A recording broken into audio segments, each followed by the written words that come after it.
सध्या फणसाचा सीझन सुरू आहे, म्हणूनच आज बघणार आहोत कच्च्या फणसाची भाजी कशी बनवायची। कांदा लसूण न वापरता कोकणी पद्धतीची अतिशय खमंग आणि रुचकर फणसाची भाजी कशी बनवायची ते बघूया आजच्या व्हिडिओमध्ये।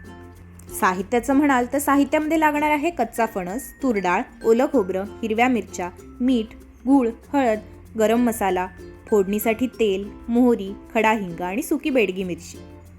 सगळ्यात आधी कुकरमध्ये अर्धा कप पाणी चांगलं गरम करून घ्यायचं आहे। त्यामध्ये पाव कप तूर डाळ घालणार आहोत। ही तूर डाळ 1 तास पाण्यामध्ये भिजत घातली होती। आता या उकळलेल्या पाण्यामध्ये घालू। आता आपण यामध्ये फणसाचे गरे घालणार आहोत। हे अशा पद्धतीने मोठे मोठे चिरून घेतले आहेत। ज्यांना भाजी बारीक चिरता येत नाही त्यांच्यासाठी ही अतिशय सोपी पद्धत आहे। कोणतेही जास्तचे कष्ट न घेता झटपट अशा प्रकारे ही भाजी बनवता येते। आता यामध्ये अर्धा ते पाऊण टीस्पून एवढं मीठ ॲड करूया। आता यामध्ये 1 टीस्पून तेल ॲड करूया। अशा प्रकारे तेल घातल्यामुळे यामध्ये असणारा डिंक घशाला चिकटत नाही। आता तिखटपणासाठी 1 मिरची उभी चिरून घालूया। नंतर आपण वाटणामध्ये ही मिरची घालणार आहोत, त्यामुळे आता 1च मिरची घालायची आहे। हे सगळं व्यवस्थित मिक्स करून घेऊया आणि मग कुकरला 1 शिट्टी काढून घेऊ। लक्षात ठेवा 1च शिट्टी काढायची आहे, नाहीतर हे गरे खूप जास्त शिजतील। कुकरची शिट्टी होईपर्यंत आपलं वाटण बनवून घेऊ।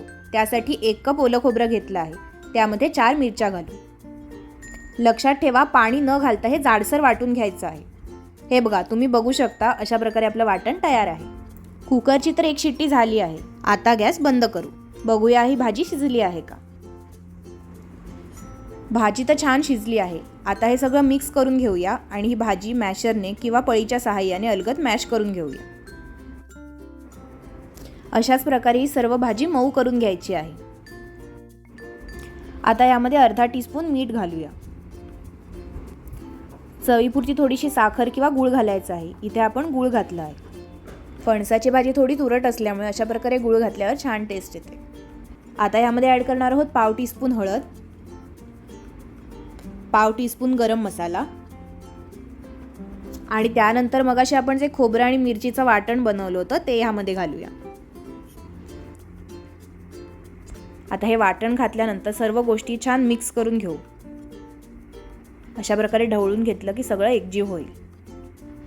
सगळ्यात महत्त्वाची गोष्ट, अजूनपर्यंत आपण गॅस सुरू केलेला नाहीये।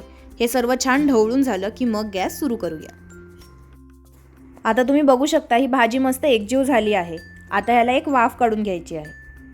आता या भाजीला 1 ते 2 मिनिटाची वाफ काढून घेऊ। लक्षात ठेवा शिट्टी काढायची नाहीये, फक्त 2 मिनिट वाफ द्यायची आहे।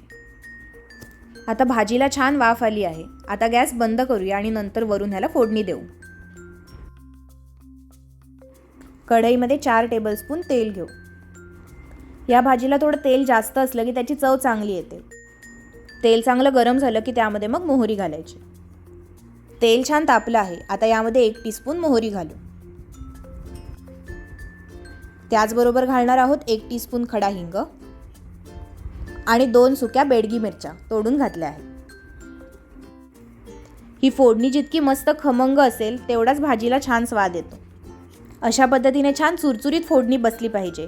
या मिरच्या छान फुलल्या की आता ह्यामध्ये मगाशी जी भाजी बनवली आहे ती ॲड करूया। भाजीचा इतका मस्त वास सुटलाय, कधी एकदा टेस्ट करतोय असं झालंय। उन्हाळ्याच्या सुट्टीत आजीकडे गेल्यानंतर मस्त अशी गरमागरम फणसाची भाजी आणि तांदळाची पेज, काय कॉम्बिनेशन लागायचं। अशी ही फणसाची भाजी भात, भाकरी, चपाती ह्याच्यासोबत तर चांगली लागतेच, पण नुसतीही खायला एकदम मस्त लागते। काय मग अशी कोकणी पद्धतीची झटपट बनणारी फणसाची भाजी तुम्ही कधी ट्राय करताय? कमेंटमध्ये आम्हाला नक्की सांगा। आजचा व्हिडिओ आवडला असेल तर लाईक करा आणि तुमच्या प्रियजनांबरोबर शेअर करा। चॅनलला अजूनही सबस्क्राईब केलं नसेल तर सबस्क्राईब करा। आजचा व्हिडिओ पाहण्यासाठी धन्यवाद।